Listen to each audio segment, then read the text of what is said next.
The stars were dying one by one, and Admiral Vex Nalara knew it was her fault for still being alive to watch it happen. She stood on the command deck of the last Zeridian battleship, staring at the massive view screen that showed the approaching darkness. The Devourers had taken another system yesterday. 3 billion lives turned to metal in circuits in less than 6 hours. The distress signals had stopped just after dawn, Kara's time. "Admiral, we have the daily reports," said Commander. Fel Corvin, his crystal blue skin flickering with nervous patterns. His people, the Korthans, had been the first to fall to the machines 200 years ago. Now only a few thousand survived on refugee ships. Nalara took the datapad without looking at him. She already knew what it would say. Food supplies dropping. Shield generators failing. Ammunition running low. The same report she had received every day for the past 3 months. "How long do we have?" she asked. 26 days until complete shield failure," Corvin replied. "Maybe less if they bring the big ships." The big ships. Nalara had seen one only once, during the battle for Sarian Prime. It was the size of a small moon and 8 planets like fruit. The Zeridian fleet had thrown everything they had at it. Plasma cannons, quantum torpedoes, even their most advanced AI-guided missiles. Nothing worked. The machine simply absorbed the damage and kept coming. Any word from the other sectors? The Veltani home fleet was destroyed yesterday. The Mordic Commonwealth surrendered this morning, but it did not matter. The Devourers killed them anyway. Nalara closed her eyes. The Veltani had been artists and poets. The Mordic were philosophers and scientists. All dead now, turned into raw materials for the endless hunger of the machines. She walked to the large window that looked out over Kara's Prime. Below her, the last free city in the galaxy stretched across the planet's surface. Millions of beings from dozens of species crowded together in towers and domes. They had come here because there was nowhere else to go. "Admiral," came a voice from behind her. She turned to see Kira Solthan, a young researcher from the planets. Archives. The girl was barely out of school, with the pale green skin of her people and large, curious eyes. "What is it, Kira?" "I found something in the old survey files." Something strange. Nalara had learned not to hope anymore, but something in the young woman's voice made her pause. "Show me." Kira activated a small holodisplay. A blue and green planet appeared, spinning slowly in the light. This world was surveyed 800 years ago by the Exploration Corps. It is in the Outer Rim, very far from here. The report says it has intelligent life, but they have never developed space travel. "Primitives," Ilara said. "What does this have to do with anything? Look at this." Kira touched the display, and text appeared in the air. The survey team could only stay for 3 days. 2 of them died just from breathing the air. The gravity is twice what most species can handle. The weather systems are violent beyond anything we have seen. And the life forms ... Nalara read the report. Her eyes widened. This cannot be correct. I checked it 5 times. The native creatures regularly survive things that would kill any civilized being instantly. They have predators that hunt in groups and never give up. Plants that produce poison as defense. The dominant species builds their cities in areas of extreme danger and seems to enjoy it. The planet continued to spin in the hollow light. It looked beautiful from space, but Nalara could now see the massive storm systems swirling across its surface. What do they call themselves? Humans. They call their world Earth. Nalara stared at the planet for a long time. Around her, the command deck hummed with quiet activity as her people prepared for another day of slow death. They live on a world that would kill us in hours, she said softly.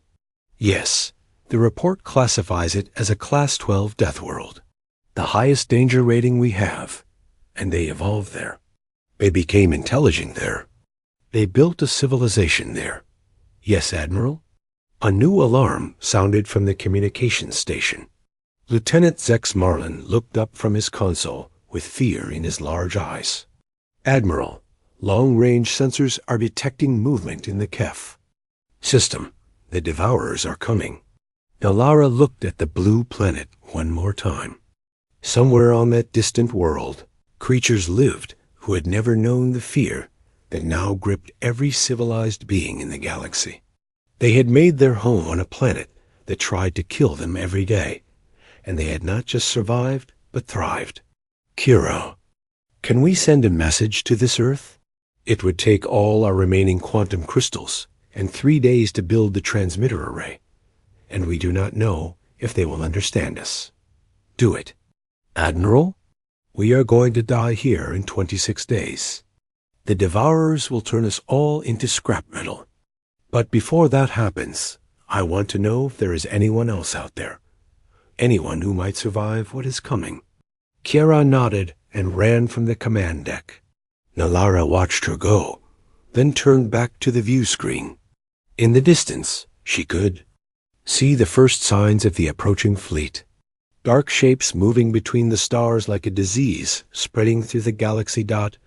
She thought about the humans on their deadly world, fighting their dangerous planet every day just to live. They had no idea what was coming for them. No idea that the greatest threat the galaxy had ever known was eating its way across the stars toward their small blue world. But maybe, just maybe, they were exactly what the galaxy needed. Maybe creatures who had learned to survive on a world of death could teach the rest of them how to fight for life. The quantum transmitter array took 4 days to build instead of 3.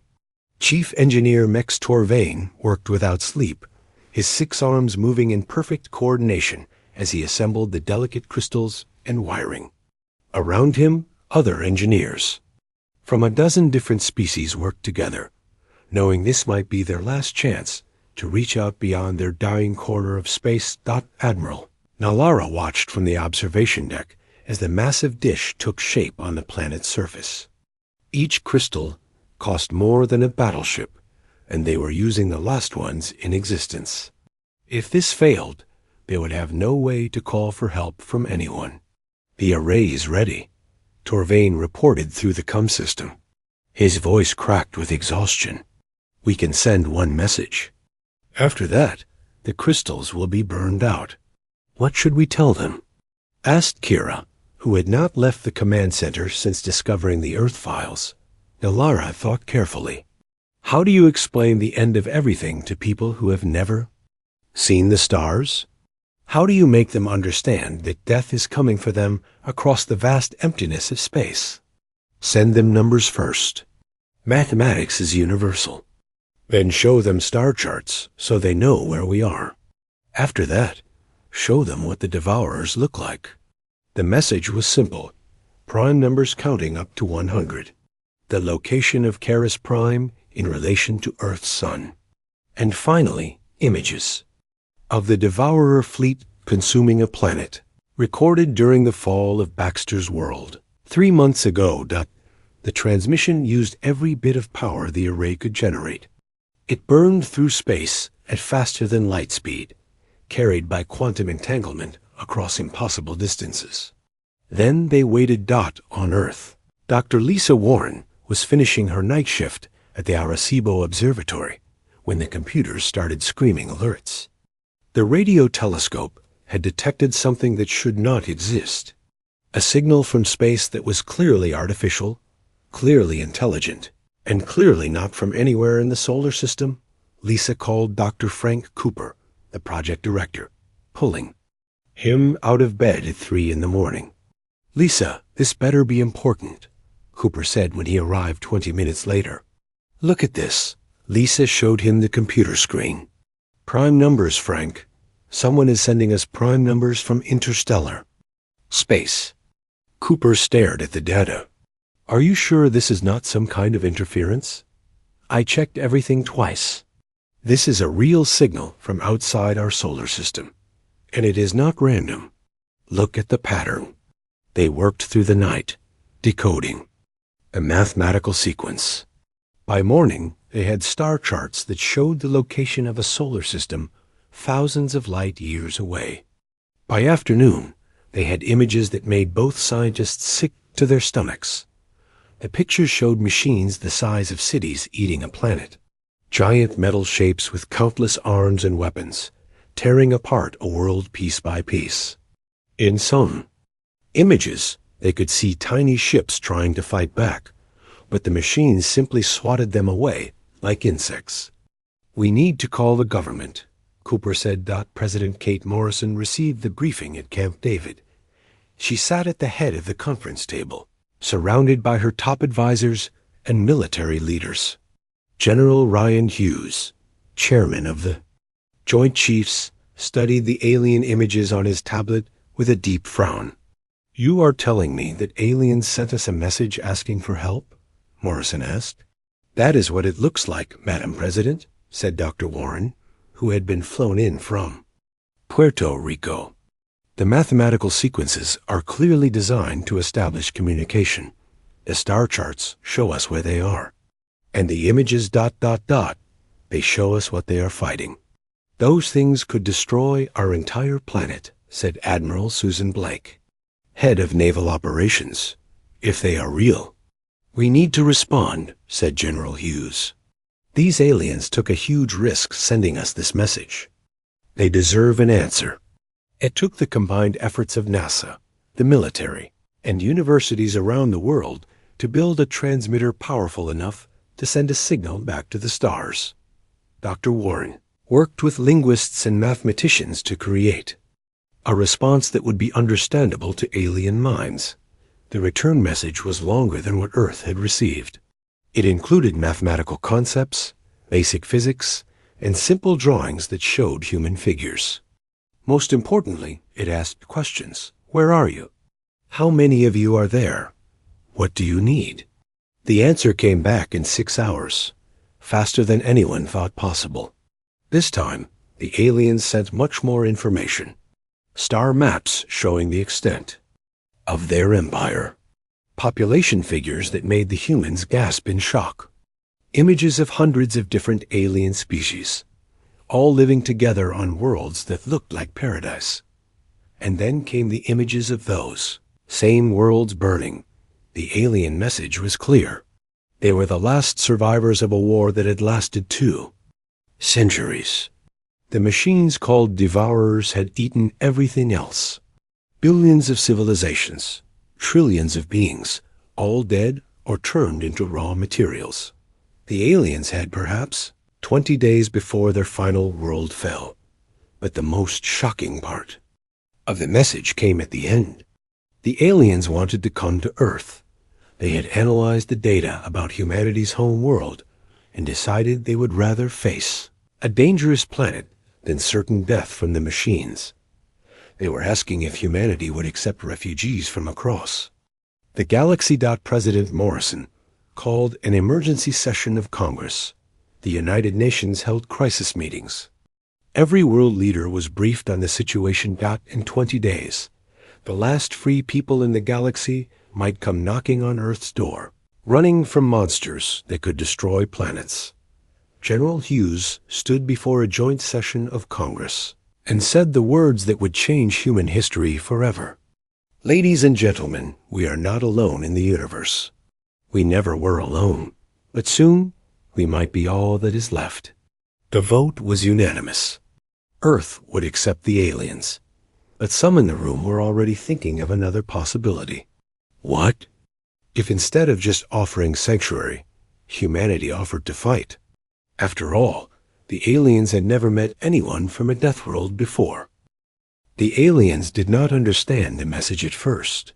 When humanity's response came through the quantum array, the translation computers on Keras Prime struggled to make sense of what they were reading. Admiral Nelara read the decoded text 3 times before calling for her staff. "Are we certain this translation is correct?" "Yes, Admiral," said the head linguist, a tall Zeridian named Vel Corvex. The humans are not asking how many refugees we need to evacuate. They are asking how many soldiers we need to win the war. The command center fell silent. Around the room, officers from a dozen species stared at the translation screen. None of them had ever heard of a species volunteering to fight the Devourers after seeing what the machines could do.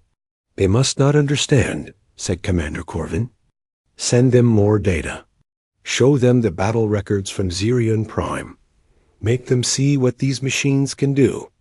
The new message included every piece of combat data the aliens had collected over 2 centuries. Videos of Devourer fleets tearing apart battle stations. Records of how quickly the machines adapted to new weapons. Population counts showing that entire species had been wiped out in days. Humanity's response came back even faster than before. We understand. We want to help. Send us the technical data on your weapons and ships. We are coming. General Hughes stood in the Pentagon briefing room, surrounded by the best military minds on Earth. On the wall screens, alien blueprints showed weapons that could destroy cities and ships that could cross space faster than light. Their technology's thousands of years ahead of ours, said Colonel Jack Peterson, who had been selected to lead the first human delegation to alien space. But they are losing, because they fight like civilized people, said Admiral Blake. Look at their weapons. Everything is designed to be precise and clean. Their tactics assume the enemy will retreat when faced with superior force. Dr. Amy Chun, the mission xenobiologist, studied the alien physiological data. They are all from low-gravity worlds with controlled environments. Their bodies are optimized for efficiency, not survival. Most of them would die on Earth in hours. Which explains why they are losing, Peterson said. They evolved on safe worlds where cooperation and intelligence were enough to survive. They never had to fight for every breath like we did. The construction of Earth's first faster-than-light ship took 6 months. The Endeavour was built using human engineering and alien technology, a hybrid design that looked nothing like the elegant vessels shown in the alien files. Where alien ships were smooth and graceful, the Endeavour was angular and brutal, covered in armor plating and weapon ports. Colonel Peterson led a team of 50 volunteers on the journey to Karis Prime. The trip took 3 weeks, traveling through dimensions that human minds could barely comprehend. When they finally dropped back into normal space near the alien world, they found a solar system under siege. "My God," whispered Lieutenant Commander Gary Watson, the ship's tactical officer. "Look at the size of those things." The Devourer advance fleet surrounded Karis Prime like a metal cloud. Each ship was larger than anything humanity had ever built, their hulls covered in sensors and weapons that constantly scanned for threats. At the center of the formation, something the size of a moon slowly consumed the system's outer planets. "How? Are the aliens still alive?" asked Dr. Chun. "Planetary shields," Peterson replied, studying the sensor data. "But they are failing. We can see the power fluctuations from here." The Endeavour approached under a flag of truce, broadcasting the recognition codes the aliens had provided. A sleek Zeridian escort ship met them at the edge of the shield perimeter and guided them to the planet's surface. Peterson had expected the aliens to be strange, but he had not expected them to be beautiful. Admiral Nalara met the human delegation in the planet's command center, her crystalline skin reflecting the light like a living jewel. She was tall and graceful, moving with the fluid precision of someone who had never known physical hardship. "Welcome to our dying world," she said through a translation device. "I am grateful you came, but I fear you may have made a terrible mistake." Peterson looked around the command center. The alien technology was incredible, displaying tactical information in 3-dimensional holograms that seemed to float in the air, but the beings operating it looked exhausted and defeated. Their movements were slow, their voices quiet. "We have studied your combat records," Peterson said. "We think we can help." You do not understand, Nalara replied. The Devourers adapt to everything. We have tried every weapon, every tactic, every strategy our civilizations could devise. Nothing works for long. Dr. Chun stepped forward. May, we see your weapons? They were taken to the military complex deep beneath the planet's surface. The alien weapons were works of art, elegant devices that could channel plasma and particle beams with incredible precision.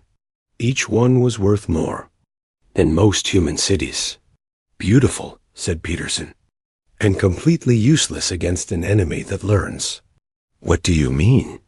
Asked Nalara. Peterson picked up one of the plasma rifles. It was light in his hands, its controls responding to thought rather than touch. These weapons all work the same way. They use energy to cause damage. The Devourers have been fighting energy weapons for 200 years.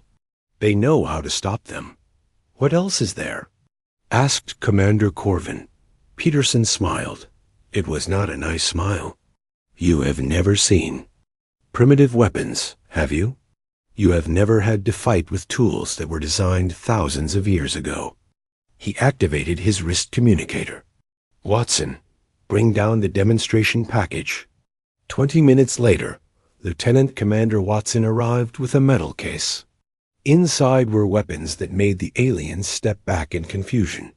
Chemical explosive devices, projectile weapons that used controlled explosions to fire metal bullets, bladed weapons designed for close combat. These are antiques, said Nalara. Primitive tools from before civilization. Exactly, Peterson replied, and the Devourers have never seen anything like them. They cannot adapt to weapons they do not understand. He loaded one of the assault rifles and fired a burst into a test. Target. The aliens jumped at the noise. The bullets tore through the target with simple, brutal efficiency. No energy signature, Peterson explained. No advanced technology to counter, just metal moving very fast. The Devourers will not know what hit them. Admiral Nalara stared at the primitive weapons. For the first time in months, something like hope appeared in her eyes. You really think this will work? There is only one way to find out, Peterson replied. Let us go hunting. The first test came sooner than anyone expected. 3 days after the human delegation arrived on Keras Prime, long-range sensors detected a Devourer scouting fleet moving toward the Keth system. The fleet was small by Devourer standards, only 12 ships, but each one was still larger than anything humanity had ever built. Commander Lara Hayes received her orders while standing on the bridge of the newly arrived human vessel Defiant. The ship had followed the Endeavor through space, carrying weapons and soldiers from Earth, like the Endeavor. It was a hybrid design, built with human engineering and alien technology. Our job is simple, Hayes told her crew. Get close enough to study how these things fight. Try not to get killed doing it. The Zeridian High Command wanted to send the remaining battle fleet to support the humans, but Colonel Peterson refused the offer. Your ships are too valuable, he explained to Admiral Nalara. If this does not work, you will need them to protect the refugees. Let us go alone. Nalara watched the human ships depart from the planet's orbital stations. They were ugly vessels, compared to Zeridian designs, covered in armor plating and weapon turrets. But there was something about them that reminded her of the creatures who had built them. They looked like they were designed for war. The Defiant and its escort ships reached the edge of the Keth system in 18 hours. Commander Hayes studied the tactical display as the Devourer fleet came into sensor range. The alien machines moved in perfect formation, their hulls gleaming with the metallic sheen of countless absorbed worlds. Target the smallest ship, Hayes ordered. Let us see what they do. The Devourers detected the approaching human fleet immediately. Their response was automatic, programmed by 2 centuries of successful battles. Energy-dampening fields spread out from their ships, designed to drain power from any advanced weapons system. Lieutenant Tony Martinez, the Defiance weapons officer, watched his console as the alien dampening field washed over their ship. Half of their systems went offline, just as expected. Energy weapons are down, he reported. Shields at 30%. Good, Hayes replied. Fire kinetic weapons. The Defiance main guns opened fire. They were not elegant plasma cannons or particle beam arrays. They were simple chemical propellant systems designed to fire metal slugs at incredible speed. The projectiles crossed the space between ships in seconds. The Devourer vessel attempted to activate its defensive systems, but there was nothing to defend against. The metal slugs punched through the ship's hull like bullets through paper. Secondary. Explosions rippled along the alien machine's surface as critical systems were damaged. Direct hit, Martinez reported. The target is venting atmosphere, but the Devourers were already adapting. The damaged ship began to repair itself, while the rest of the fleet moved to surround the human vessels. Energy weapons that could melt. Asteroids focused on the Defiant. Incoming fire, called Lieutenant Sarah Kim from the sensor station. Multiple plasma beams.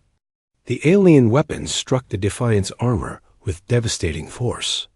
The ship shook under the impact, but the thick steel plating held. Human ships were built to survive, not to look pretty. Return fire, all weapons, Hayes ordered. The battle that followed would be studied by military historians for generations. The Devourers threw everything they had at the human ships, using weapons that had destroyed 1,000 civilizations. But humanity fought back with tools that predated galactic civilization, explosive missiles that detonated on contact, kinetic, projectiles that could not be stopped by energy shields. And when the human ships got close enough, they deployed their most primitive weapon of all. Prepare boarding parties, Hayes commanded. Sergeant Maria Rodriguez led the first boarding action. In galactic history, her team used shaped charges to blow holes in the Devourer hull, then stormed inside wearing simple body armor and carrying weapons that their ancestors might have recognized. The interior of the Devourer ship was a maze of mechanical corridors and processing chambers. The machines that controlled the vessel were not prepared for intruders who fought with chemical explosives and steel blades. They do not know how to deal with us, Rodriguez reported over the COM system. Their defensive systems keep trying to stop energy weapons. They are ignoring our rifles completely. Her team fought through the ship's corridors, planting explosive charges on critical systems. The Devourers tried to adapt, sending repair drones and defensive units to stop the intruders. But the machines were designed to fight civilized enemies who followed predictable patterns. Rodriguez and her soldiers did not follow patterns. They used cover and movement, coordinated attacks, and tactical retreats. They fought like humans had. Always fought with cunning and desperation and absolute refusal to give up. Charges set, Rodriguez reported. We are moving to extraction point. The explosion that followed tore the Devourer ship apart from the inside. For the first time in 2 centuries, one of the alien machines had been completely destroyed. Rest of the Devourer fleet fell back, their collective intelligence struggling to process what had happened. They had analyzed the human weapons and found them impossibly primitive. Chemical reactions and kinetic force, technologies that should have been obsolete millions of years ago. But obsolete weapons were still deadly when used by people who knew how to fight. Commander Hayes watched the Devourer fleet retreat on her tactical display. Around her, the bridge crew cheered and laughed with relief. They had done the impossible. They had made the unstoppable enemy run away. Send a message to Kara's Prime, Hayes ordered. Tell them the test was successful. Back on the alien world, Admiral Nalara received the report with disbelief. The Devourers had retreated. For the first time since the war began, The machines had chosen to withdraw rather than fight. "How many ships did you lose?" she asked Colonel Peterson. "None," Peterson replied. "We damaged 2 of our vessels, but they are still operational. The Devourers lost 4 ships completely and withdrew with the rest." Nalara stared at the human officer. In 2 centuries of war, no fleet had ever engaged the Devourers and survived without massive losses. The best the civilized species had ever managed was to delay the inevitable. "Your people fought them hand to hand," she said, "inside their own ships." "That is how humans fight," Peterson explained. "We do not like to keep our distance. We like to get close enough to look our enemies in the eye." For the first time since the war began, Admiral Nalara allowed herself to believe that victory might be possible. These strange creatures from their deadly world had done something that all the advanced civilizations in the galaxy had failed to accomplish. They had made the Devourers afraid. 6 months after the first battle, the war had changed completely. Admiral Susan Blake stood on the bridge of her flagship, the massive vessel Defiance, watching the largest combined fleet in galactic history prepare for the final assault. Around her ship, hundreds of vessels from dozens of species moved in perfect formation.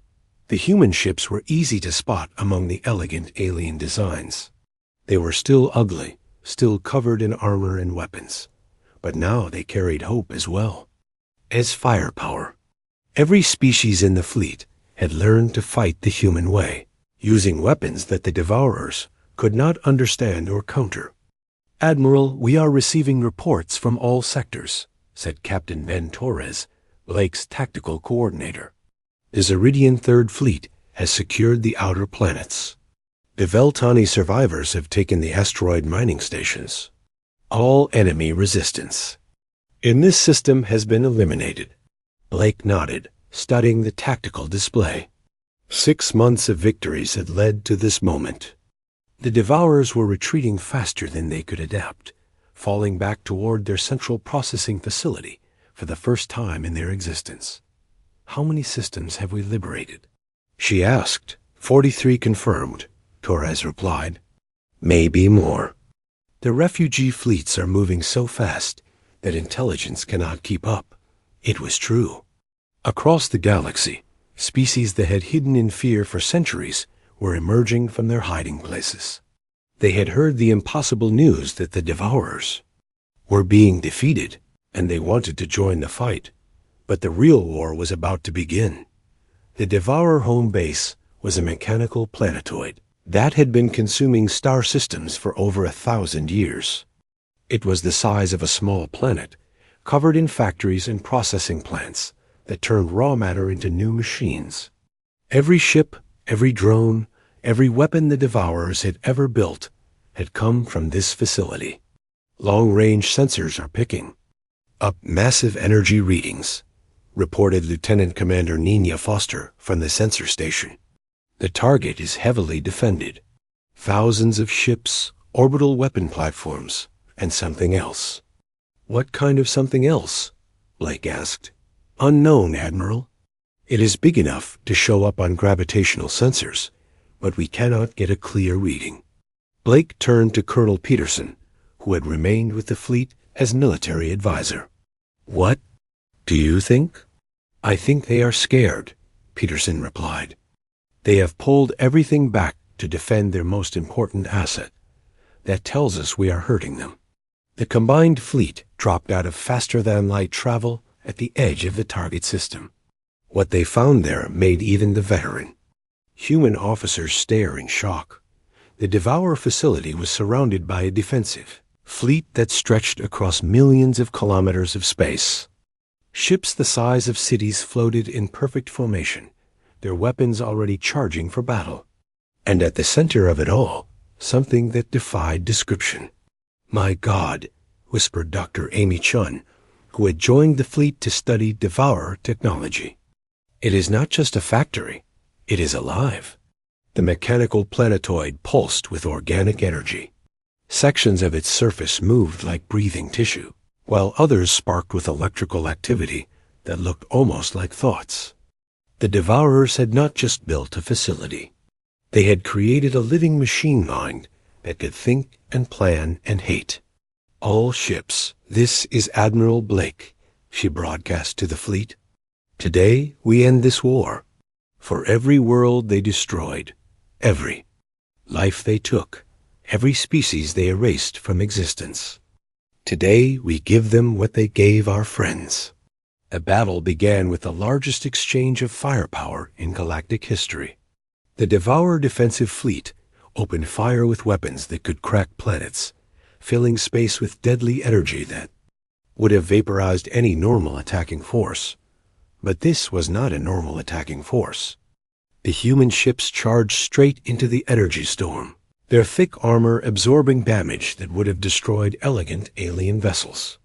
Behind them came the refugee fleets, ships from 100 species all armed with primitive human weapons. Torres coordinated the assault from the Defiance's command center. First wave is through the outer defenses. Second wave is engaging the orbital platforms. Third wave is moving toward the primary target. The space around the mechanical planetoid became a storm of metal and fire. Human ships fired kinetic projectiles, while alien vessels launched chemical explosives. The Devourers tried to adapt, but there were too many different types of primitive weapons to counter them all. "Boarding parties away," reported Lieutenant Commander Foster. Across the battlefield, human soldiers and alien volunteers stormed Devourer ships, using tactics that had not been seen since the dawn of civilization. They fought with rifles and explosives, knives and determination, clearing each vessel room by room dot, but the real target was the central facility itself. Admiral Blake led the final assault personally, taking a strike force of the fastest ships directly toward the mechanical planetoid. The living machine mind tried to stop them, sending waves of defensive drones and automated weapons. But nothing could stop creatures who had learned to fight on a world that tried to kill them every day. "Target the processing cores," Blake ordered as her ship punched through the facility's outer defenses. "If we can shut down their ability to build new machines, this war is over." The strike force fought its way through layers of defensive systems, using every dirty trick the human military history had ever devised. They used the Devourer's own complexity against them, overloading systems that were designed to handle elegant solutions with chaos and unpredictability. Lieutenant Commander Foster led the final boarding party into the heart of the facility. What she found there was beyond anything they had imagined. The central core was not just a computer. It was a living thing, a collective consciousness made from the absorbed minds of 1 billion conquered species. "It is trying to communicate," Foster reported over the comm system. "It wants to negotiate." "Tell it the war is over," Admiral Blake replied. "Tell it the galaxy belongs to the living now." The explosion that destroyed the Devourer Central facility could be seen from 3 star systems away. With their guiding intelligence gone, the remaining machines simply stopped working. Across the galaxy, Devourer ships powered down and drifted silent in space. The war was over. Admiral Blake stood with Admiral Nallara on the observation deck of the Defiance, watching. Refugee ships spread across the liberated systems. Millions of beings were returning to worlds they thought they would never see again. "Your people have given us a gift beyond measure," Nallara said, her crystalline features reflecting the light of free stars. "We searched the cosmos for salvation, and found it in the species we once thought primitive." Blake smiled. "We learned a long time ago that sometimes the best way to solve a problem is to hit it with a rock. We just had to find big enough rocks." Around them, the galaxy began to heal. Species that had been enemies learned to work together. Worlds that had been consumed were rebuilt. And at the center of it all, a small blue planet that had once been called a death world became known as the place where hope was born. Humanity had found its place among the stars, not as conquerors or subjects, but as the guardians that others called when the darkness seemed absolute. They were the ones who fought when no one else could, who stood when others fell, who turned desperation into victory through sheer stubborn refusal to give up Dot in their darkest hour. The galaxy had found hope in Deathworlders, and the universe would never be the same.